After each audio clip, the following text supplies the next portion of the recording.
Good afternoon, everyone, to the Department of Medicine's Research and Innovation Conference. We have two excellent speakers today. I believe Dr. Wiley will be going first. I'm going to go ahead and introduce her. For those of you who don't know, Dr. Wiley is an assistant professor of biomedical informatics and personalized medicine here at CU. She completed her undergraduate degrees in molecular biology and chemistry at the University of Denver. She then went on to Vanderbilt University, where she first obtained her master's in biomedical informatics, then her PhD in human genetics, and then did a postdoctoral fellowship in biomedical informatics. Her research focuses on broadly on developing informatics methods to enable electronic health record-based research for clinical evidence generation and precision medicine.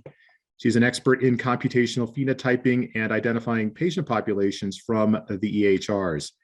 She is chair of our scientific advisory board for our Health Data Compass, which is our clinical data warehouse, and has helped build the infrastructure necessary to support a large-scale computational phenotyping program.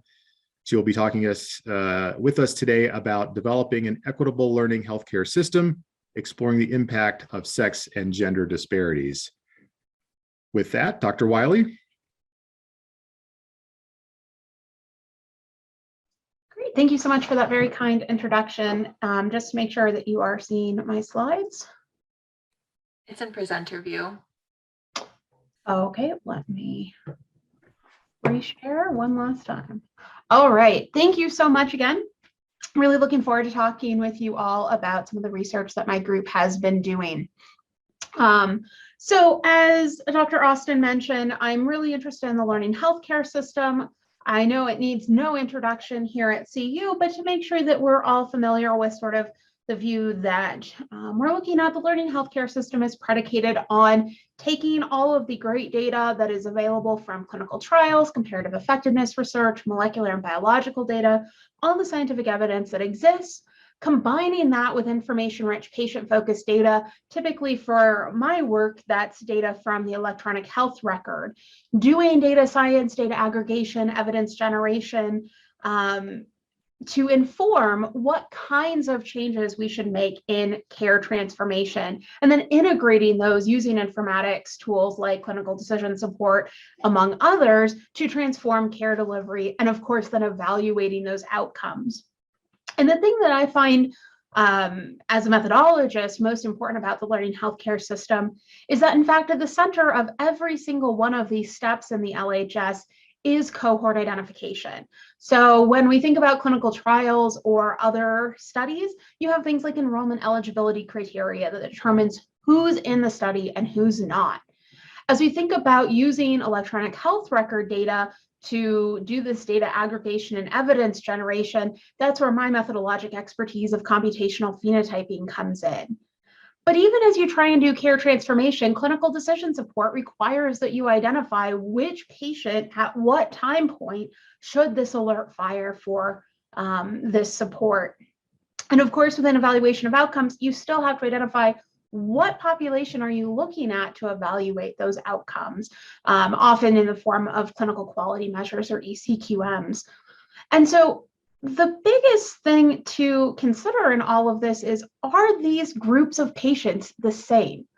Each process uses slightly different data sources, different informatics methodologies.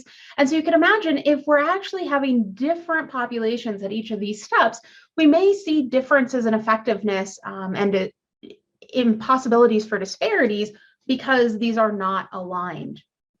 So just to make sure that everyone's on the same page, just to give you a little bit of background on the methodology that I work on most is computational phenotyping.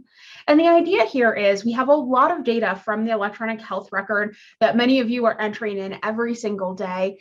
And we're trying to get at inferring what conditions does this patient have. So a patient may have diabetes, but if they show up to the emergency room for some other condition, it may or may not be documented.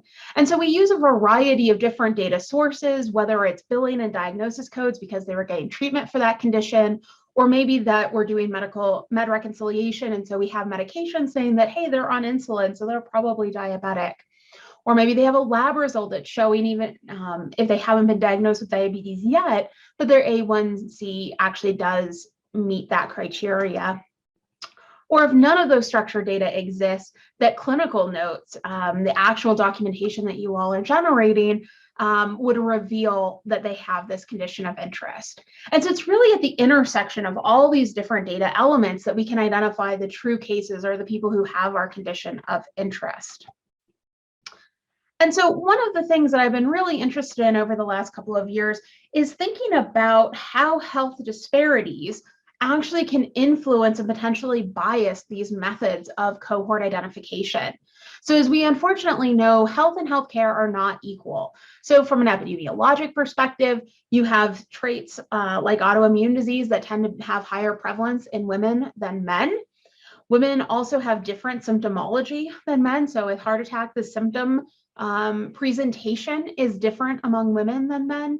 And unfortunately, sometimes these epidemiologic and symptom-based differences result in differential quality of care, where women are 7 times more likely to be discharged during an active heart attack. And the thing is that we don't really know how any of these disparities are potentially playing into our computational phenotyping algorithms, and thus all of these different steps in the learning healthcare system. I will take a moment to pause and say that sex and gender are 2 interrelated but distinct concepts. So sex is a biological attribute of humans and animals. It's getting at things like genetics and hormones and anatomy.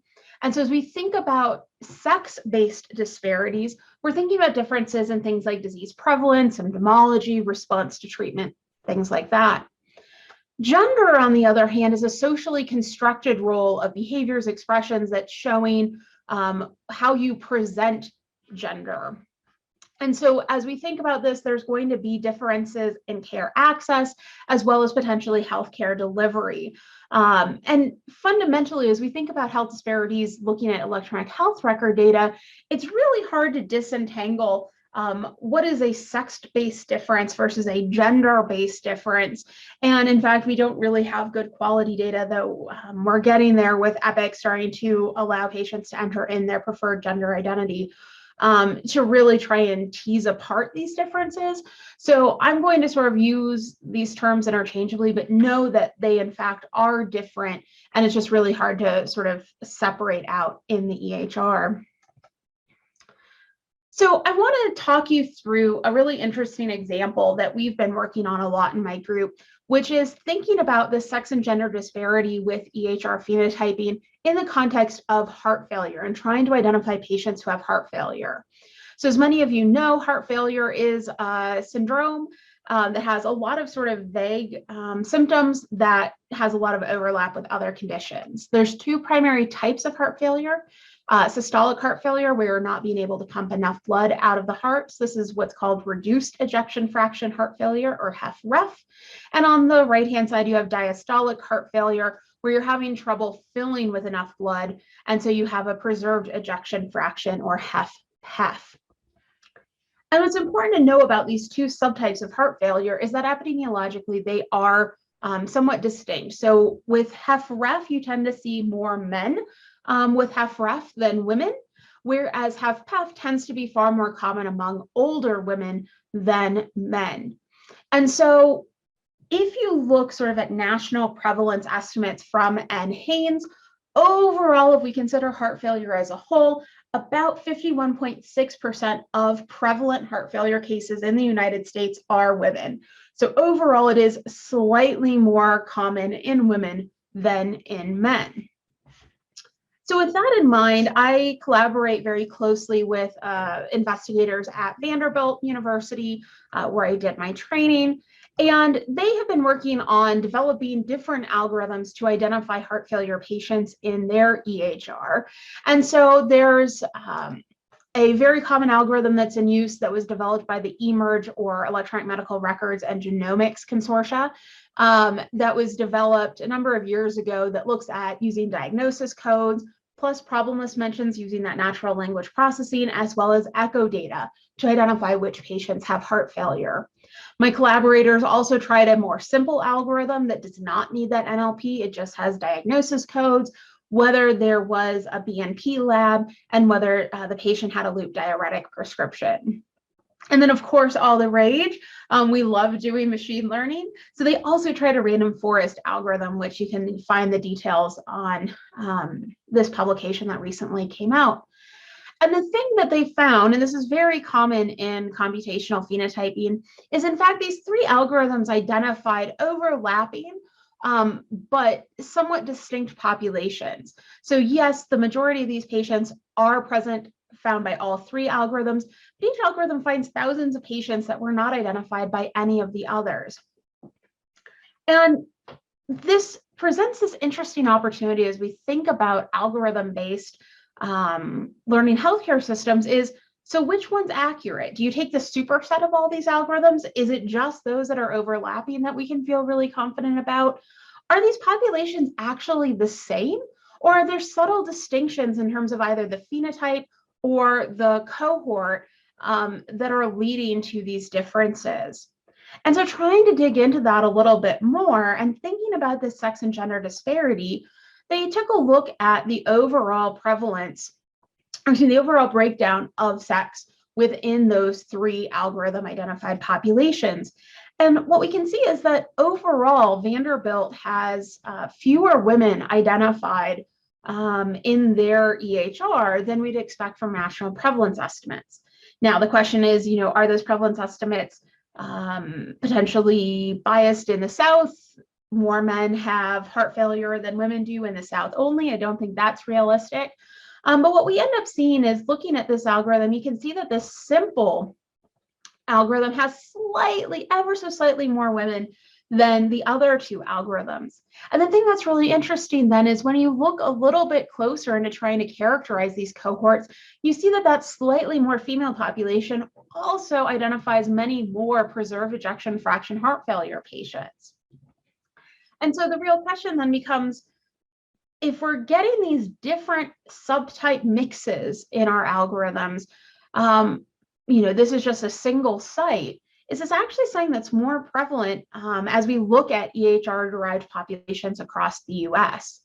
So my group has been leading a systematic review of the literature, looking at, let's take all EHR-derived cohorts using any sort of technology, whether that's NLP, artificial intelligence, deep learning, any of these sort of standard informatics methodologies, and specifically looking at heart failure populations. So for those of you that have done a systematic evidence review before, you identify a number of papers that meet that search criteria. We had 313, and we screened number 318 of those once we identified additional studies from citations of those included. 163 of those were completely unrelated to EHR-derived populations. And after reviewing the full text, we excluded another 130 that did not have an EHR-derived population.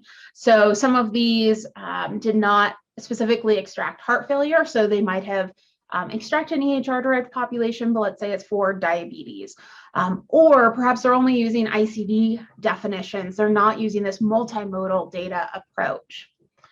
So at the end in our systematic evidence review, we ended up having 25 studies that have been published. So 25 different algorithms that people have created just to identify heart failure patients. And the breakdown of the actual phenotypes that were developed within these studies is as shown. So 10, we're looking at heart failure, 7 for congestive heart failure, and then about another 7 specifically trying to target either HFpEF or HFrEF specifically. And so the thing that we were interested in looking at was evaluating this phenomena where you see more women in those algorithms that are identifying, potentially preferentially identifying HFpEF. And the thing that's really interesting here is these are all of the studies that have been published. Remember how I said there were 25 studies? Only 7 studies actually provided the demographics of their populations. So this is something that I've been leading a larger systematic evidence review of EHR-derived populations, and it's unfortunately incredibly common to not report any demographics at all, which represents a real limitation. Because what we can do here is look at the demographics of this heart failure population and say 6 of the 7 of these are identifying different breakdowns of women compared to men than expected by population prevalence estimates from NHANES.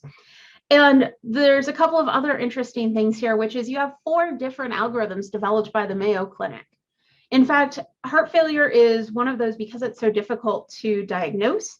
It's also really difficult to phenotype. And so lots and lots of different research groups have been iteratively trying to develop algorithms to identify these patients. And obviously the fact that we continue to make more and more suggests that they're either not being appropriately reused or that it's not identifying the patient cohort of interest. And so as we think about these disparities, though, again, we start to look at why are we identifying so few women? What is it about these algorithms that's leading us to be pretty far off base? And so as we looked a little bit deeper into the details of each of these studies, what we looked at specifically was what kinds of data are they using? So this is what's called an upset plot, if you've not seen it before. Essentially, you have the different types of data that was used in the algorithm along this axis. You can see sort of how frequent it was. So 30 algorithms used diagnoses, about 20 used echocardiography data, et cetera, et cetera. On the right-hand side, these filled in circles says that all the algorithms in this histogram use both diagnoses and echocardiography data, whereas in the second row, you have diagnoses, echo, notes, and labs. And so what's interesting here is that we see a majority of these algorithms are using echocardiography data. But echocardiography is only going to be useful in identifying patients with reduced ejection fraction heart failure. With preserved ejection fraction heart failure, you will see a normal EF. And so simply this inclusion of echo data could be biasing you towards preferentially identifying reduced ejection fraction heart failure and therefore identifying more men.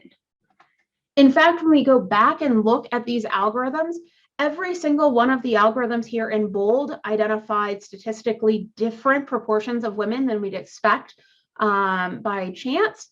And every single one of them uses echocardiography data in the algorithm. For that final algorithm that was right sort of on the line, they did not use echo data, and it identified exactly what we'd expect. However, we don't actually even know what the EHR data source was for that algorithm because it wasn't reported. And so this brings up a few different things for informatics and for the field moving forward. One, it seems pretty clear, just sort of based on expectation and then our evidence that we're seeing within heart failure, that known sex and gender disparities are almost certainly going to impact the data that we use for our phenotyping algorithms. If you have biased data going in, you can potentially have biased data coming out. And so we really need to, as a field and methodologists, start to be considering how these disparities are affecting our algorithm performance during that algorithm development. However, what we really don't know at this point is the degree of bias that we're seeing. So yes, these disparities are going to make a difference, but how much of a difference? And is that difference any more than the noise that we just have inherent in using EHR data at all, given that these data were never meant to be used for research? And so I'm starting to lead research looking at how we can determine that impact, quantify that impact, and then perform proactive validation among patient subgroups. And the third thing that I would say is that intersectionality here is really important. These effects are likely magnified in racial and ethnic minorities. We're specifically looking at sex and gender to start, but in fact, this type of disparity is almost certainly going to affect more groups than just sex and gender subgroups. The other thing that our study really has identified is the heterogeneity and reporting of EHR-derived cohorts, and quite frankly, the limited levels of reporting of both the methodologic aspects as well as the demographics of these patients suggests that we really need to develop reporting guidelines for EHR-derived cohorts, so that we have standards and expectations, much like STROBE for observational studies, et cetera, that will say, here's the minimum information you need to provide if you're using an EHR-derived cohort. And like I said, we need to develop these methods for both detecting, assessing, and ameliorating the effect of sex and gender-based bias on our phenotyping algorithms. This has all been the work of a number of great collaborators of mine. The data performed at Vanderbilt was done by Rebecca Levinson and Quinn Wells. And then all of our systematic evidence review has been a real team effort from a number of different collaborators at different sites and a number of different funding sources. The other thing that I will say is, we have a really great resource here on campus with Health Data Compass to use electronic health records in research, but as sort of depicted by some of the work that I've presented here today, it is not trivial to do this well. And so if you're interested in learning more, I do have a couple of courses that are coming up focused on either study design or analytic techniques. If you or one of your research team would be interested in learning more on how to make use of resources like Health Data Compass to do this kind of work, that's available and coming up, and I'd love to see you in class. So with that, happy to take any questions.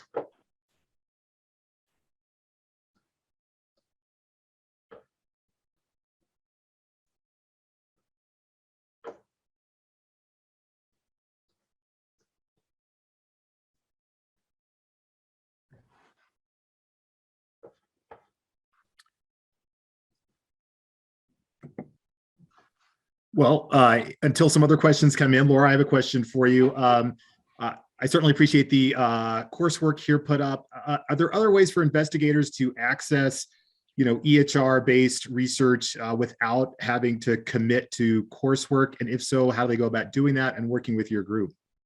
Absolutely. So Health Data Compass is a great resource. If you have a project idea that you want to bring into practice, you can request data from Health Data Compass for free. There's a website that you can go to. It's just healthdatacompass.org. And you can work with one of the analysts to develop your data request and get that data delivered for your work. Also, CETA is a really wonderful resource of analysts who know how to work with this data that can help bring your study into practice. And that would be another opportunity where you can work with experts in that area. And of course, if you have a particular idea, always happy to find new collaborators. So feel free to reach out one-on-one, but you don't have to go through me or any of these courses. This is just additional resources. Health Data Compass is completely free at the moment. Great, thanks. Absolutely, great question.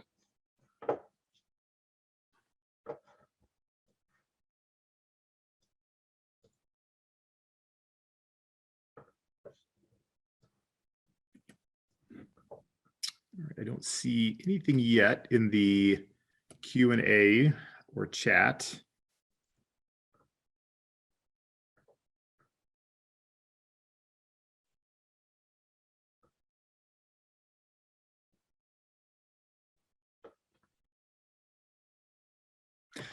Well, while we're waiting, see if anything else comes up. I was just curious, just the overall funding mechanisms for this kind of research. I think certainly there's a lot of great potential, to explore with the informatics that we have and the ability to delve into that. But just general feedback, guidance that you give others about how to get the funding so that, this obviously isn't free in perpetuity, and there's a certain level at which obviously you need some funding to move forward with this and to actually analyze the data, and just general guidance for investigators regarding that. Yeah, absolutely. So, right now, Health Data Compass is free. And so you can start to do pilot analyses. There's also some really great tools that they have in self-service tools. So Trinetics is one of the tools that you can actually go in and say, hey, I'm working on a grant. I want to propose using electronic health record research. How do I prove that I actually have a sample size? You can go in and do different techniques, like just pick the diagnosis codes of interest and say, how many patients have this diagnosis code? And it will even give you breakdowns by sex and race, ethnicity, age. So you can actually give pretty robust Table 1 estimates for sample sizes. I will add sort of the caveat that just so that everyone knows, when you do those tools, especially for a common disease, expect your final sample size after you go through a phenotyping process like I showed to be about half of that original estimate number. Don't tell reviewers that, but Right. just be aware of that as you're assessing your own feasibility. But TriNetX is a great place to sort of start on is this even going to be a feasible idea? Right. Great. Thanks. Yes, I have Absolutely. actually used TriNetX and played around with that to get exactly that sample size estimates for a grant application. So absolutely. And I will plug a new thing, which is there is a new tool that will be coming online in sometime this year called Leaf, which is TriNetX, but even beefier and has more data elements. It's really a nice tool. We're currently beta testing it within Health Data Compass right now. So hopefully that will be available soon. great. And I do see one question that came in of methodology to diagnose diagnoses with more social stigma. Yeah, so there's a lot of work going on in this area. I personally have not done a lot in that space, though we are starting a new project looking at intravenous drug use and trying to use electronic health data to get down to those patient populations. I think with everything else in biomedical science, there is both great power to help, but also the opportunity to use data to stigmatize patients further and identify patient subgroups in ways that are perhaps not productive. And so it's always this balance of what's the overall study design, what's your goal, what are you trying to do, and recognizing that as you build these algorithms to identify patients, that those algorithms can be misused. So being cautious about that. I'll just add one of the diagnoses that's listed here of question was morbid obesity or severe obesity, BMIs above 40. And actually, the one time I used TriNetX was actually to identify the potential patient population with BMIs over 40. I think that's a pretty objective, sort of discrete field. Whereas, some of the other ones that are listed here are probably a little harder to get at and to refine an algorithm that is as accurate, sensitive, and specific as you'd like. Absolutely, though I will always plug anytime you have a quantitative trait, be very mindful about units and potential unit misentries and double conversions where it was entered in kilograms, but then reconverted as if it was pounds back to kilograms.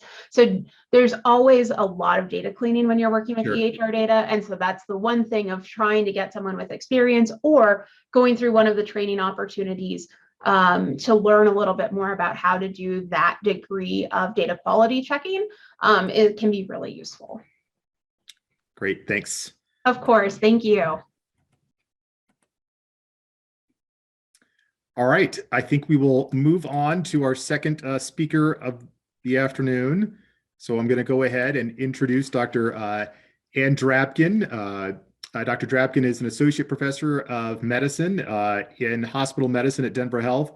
She completed her medical school at Christian Albrechts University in Germany and her internal medicine residency at the Medical University of South Carolina.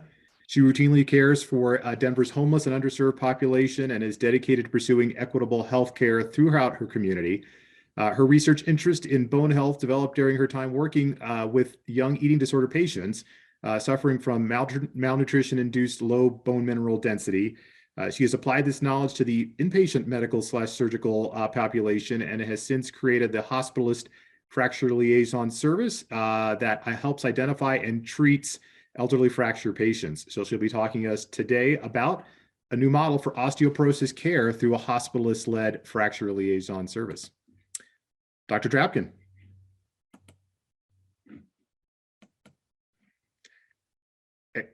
You're muted. Is that better? Yes. Here. Right. Okay, you can see my slides. Yes. Great. Great. Well, thank you so much for the introduction.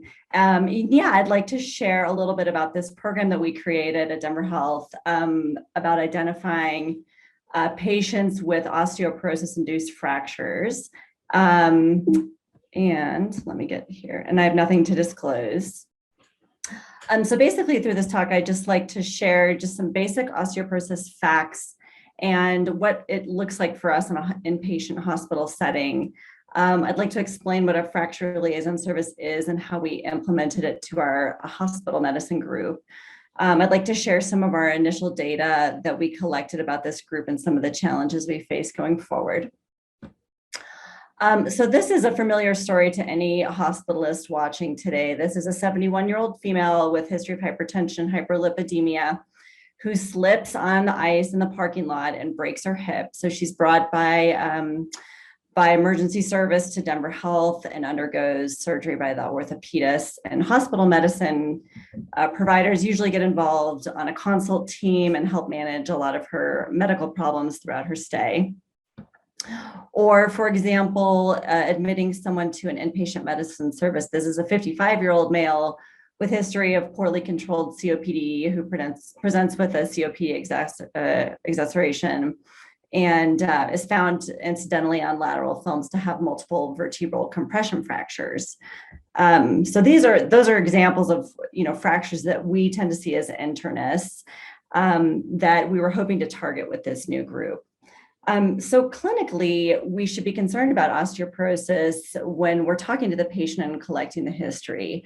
So just as a good rule of thumb, a normal bone should not be breaking if you fall from a standing height. So these are stories from the patients like slipping on the ice, as I just said, tripping over oxygen tubing, falling really hard. All of these are red flags for osteoporosis. Now, of course, you actually diagnose osteoporosis with a DEXA scan in most cases and have a standard deviation of less than 2.5 of the normal. So, but we are able to diagnose it clinically in some settings. And, something that's important is to recognize how common osteoporotic fractures are in the hospital. And it tends to be sort of a bigger problem than most of us think. So that has to do with, number one, osteoporotic fractures are common in general. Women, 1 in 2 women and 1 in 4 men can expect to have an osteoporotic fracture in their lifetime. There are over 1 million hospitalizations yearly for osteoporotic fractures, and over 300,000 of those are for hip fractures, which are the most costly and are associated with highest morbidity and mortality. And there's a disproportionate effect of osteoporosis affecting women. So if you look at common reasons that women get admitted to the hospital, for example, MIs and strokes, we see that osteoporotic fractures account for 43% of hospital admissions in women, and most commonly the hip. And the reason we care about this is, as I mentioned, osteoporotic fractures carry a high morbidity and mortality. So after a hip fracture, for example, there's a 20% increase in mortality within the first year after the fracture. And you'll see here that proportion is higher in men than it is in women. The risk of subsequent fracture increases 2 to 4-fold. 50% of hip fracture sufferers will be unable to walk without assistance long-term, and 1/4 will require long-term care. So not only is this horrible for the patients, but it's an extraordinary burden on the healthcare system. And as far as that's concerned, economists refer to osteoporosis care as sort of the silver tsunami, just this huge burden of costs that are about to sort of tumble down on top of us. So direct and indirect costs for osteoporotic fractures was $19 billion in 2005, $57 billion in 2018, and is expected to increase to $95 billion in 2040 due to our aging population. And we also know that there's a disproportionate effect of osteoporosis on certain age groups and also for non-white populations, particularly Latinx populations. So we talk also in osteoporosis care about the treatment gap, and that is essentially the disconnect between breaking a bone and actually recognizing that there's osteoporosis there and that we need to treat it with a medication. And so there's plenty, especially inpatient, plenty of good reasons for this. Hospitalists tend to think of it as an outpatient issue. It takes years and years of medication compliance for bone density to get better. Patients in the hospital are really, really sick with a lot of other things, and osteoporosis, quite frankly, falls to the bottom of the problem list. We don't have enough time to go through the ins and outs of medication benefits and drawbacks with patients. And there's sometimes a knowledge gap of, which cases do I actually need a DEXA scan on first before I can start treatment? So even though these are legitimate reasons, it ends up that only 20 to 30% of patients in the United States are getting appropriate care for their fractures. So this problem has been long recognized, and in the 90s, a group, these fracture liaison services started to come about. Typically what they are is groups that are orthopedist or endocrine led and initiated. They're typically outpatient-based programs and frequently run by nurses and APPs. And what they do, they spread a whole gamut of their abilities. They can do as little as identifying patients with fractures and, mailing them home a letter to say, address this with your PCP, up to sort of including them and their, taking them under their wings and treating them for years and years until their bone density is better. And regardless of the intensity of these programs, FLS programs sort of unanimously help just because usual care is so poor. So we see that rates of bone mineral density testing doubles. This is a meta-analysis of 159 different fracture liaison services. But treatment initiation rates are doubled, medication adherence is nearly doubled, and then most importantly, the refracture rates and mortality rates seem to decrease. And then there's additional financial benefits. The cost effectiveness of the quality associated life years is quite impressive. And then even if you think about the benefits of saving your hospital, one hip fracture would save anywhere from $20,000 to $50,000, which, you could do a lot of better things with that money, including paying for a fracture liaison service coordinator, for example, or having a ton of outpatient visits to address these problems. The reason that these fracture liaison services are so successful is, quite frankly, because the medications we have available are great. So even good old alendronate that's been around for decades reduces hip fractures by 53%. Some of the newer medications, denosumab, which is a rank ligand inhibitor, reduces vertebral fractures by 68%, and teriparatide, which is a PTH analog, reduces severe vertebral fractures by 90%. So as long as you can get patients on medications, you're usually in a good position.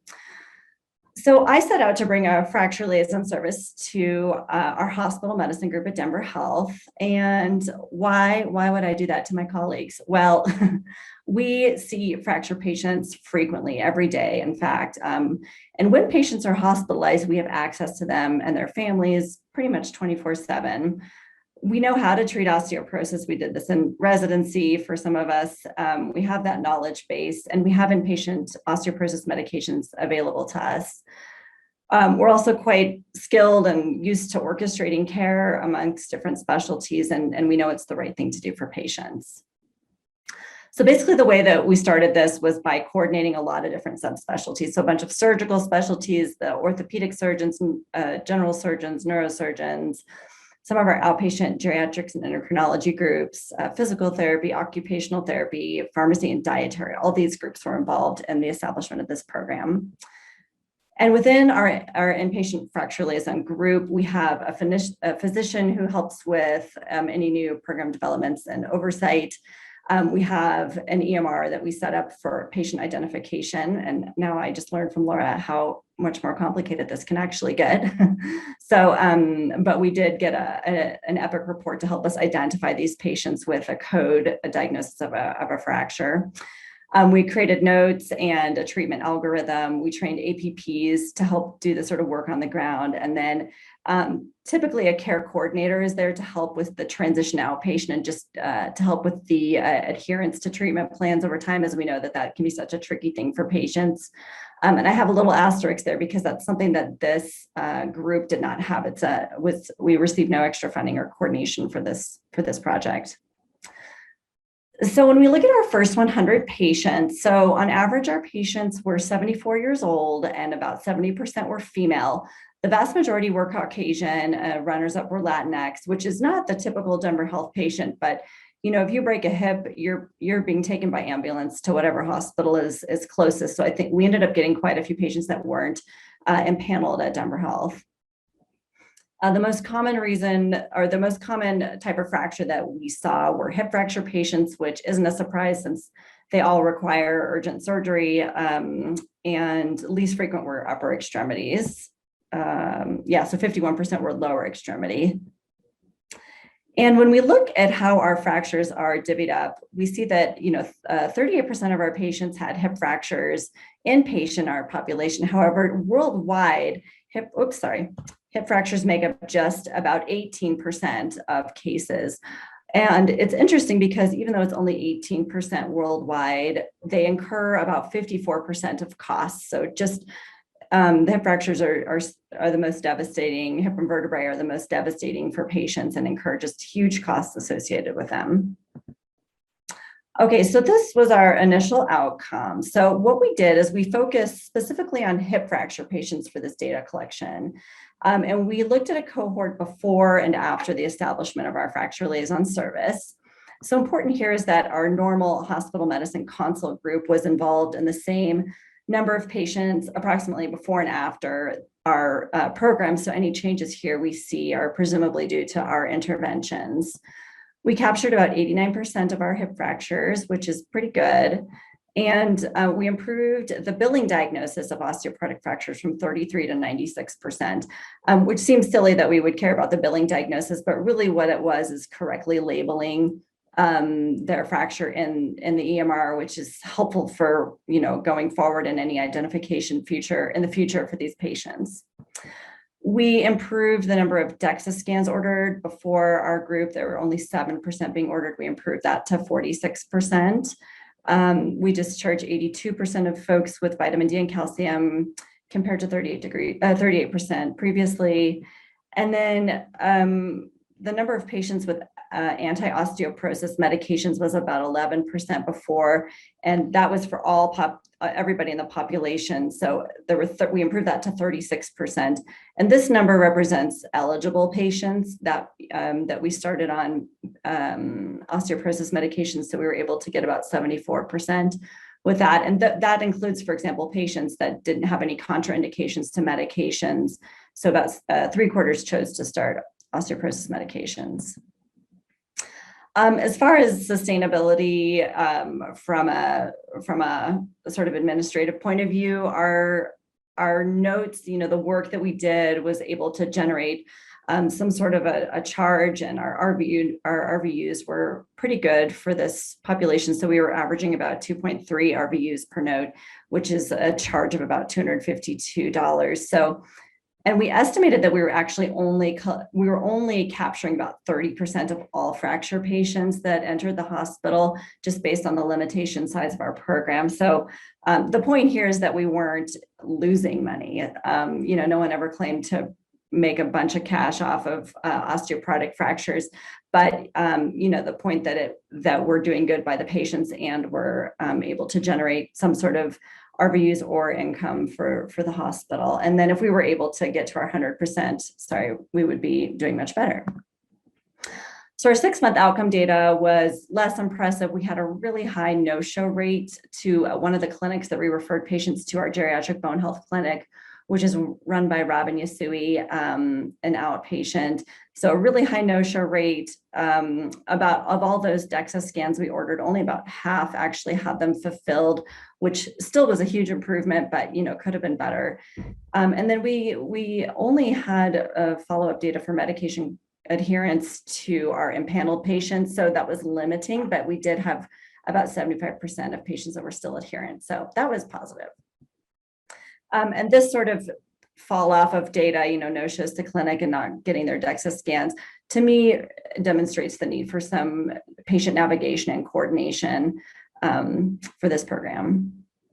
So our challenges at this time, our challenges now are working on expanding our program and getting funding for some of the things that we need to make it work and make it bigger.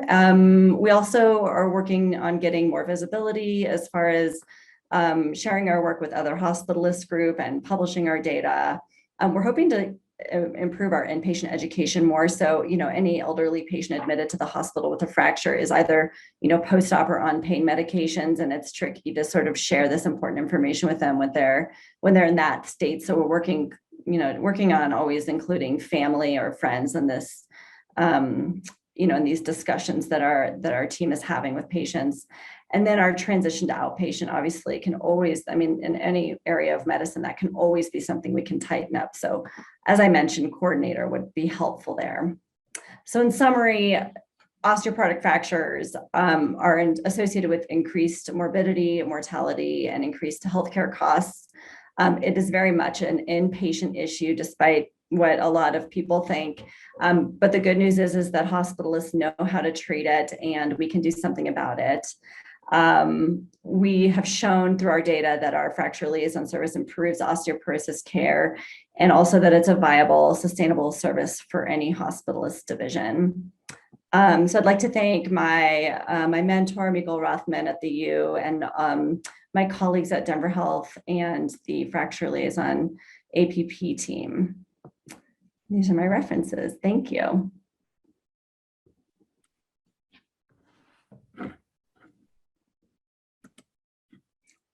I can answer any questions too.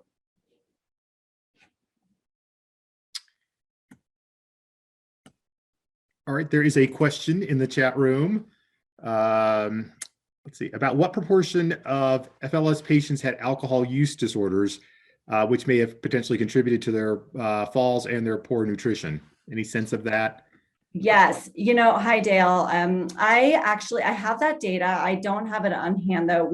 That's definitely something we ask patients, as we know that alcohol use is a risk factor for osteoporosis, and we actually see a ton of folks with alcohol use disorder. I don't have the hard numbers on hand, but especially, as you mentioned in your chat, alcohol use can lead to increased falls and decrease in bone mineral density. So I have those numbers, I just don't have them here.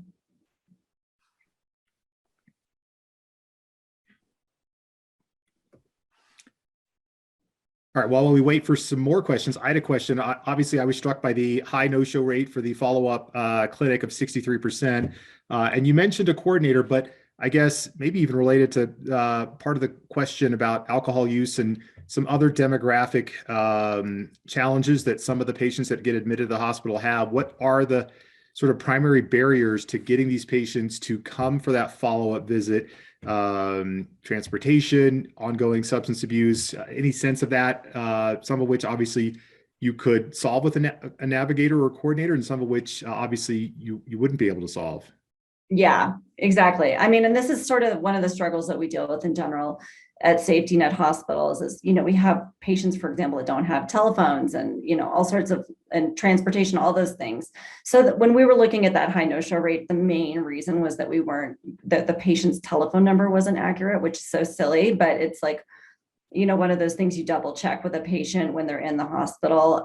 So we've since improved that a little bit. Also, ironically, the silver lining of the COVID pandemic is that telehealth visits have been much, much more successful, and patients are more able to answer those phone calls rather than get in the clinic, and that's a completely appropriate type of follow-up visit for an osteoporosis patient. The physical exam isn't essential for that visit, so I think we can expand on that going forward. But yeah, I mean, there are so many limitations and tricky aspects to follow-up care in a safety net hospital and in general, but a coordinator, having them at least making phone calls and reminding patients, and especially if they didn't get half the information during the hospital stay because they were, as I said, on pain meds or post-op, that they can sort of reiterate what this visit is for and why it's important.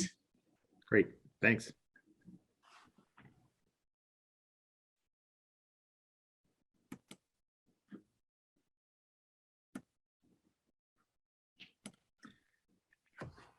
Well, I have one other question. Okay.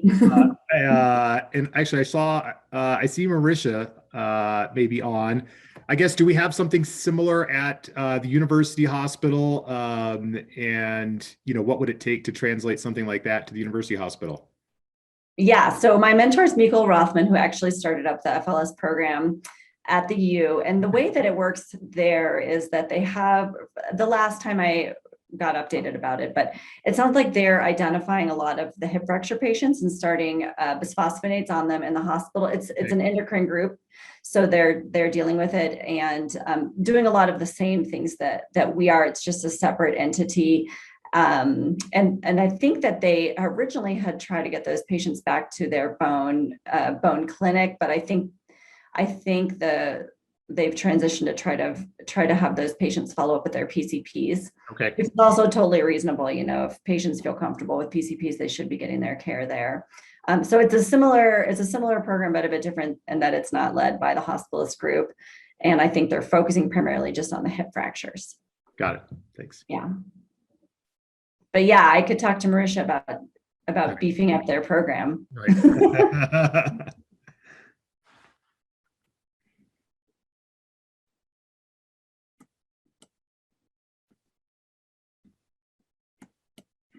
All right, I don't see any additional questions coming from the Q&A or chat, so I think we'll wrap up, and I'd like to thank everybody for joining us, and I'd really like to thank Dr. Wiley and Dr. Drabkin for their excellent presentations, and we'll leave it at that, and have a good day, everyone.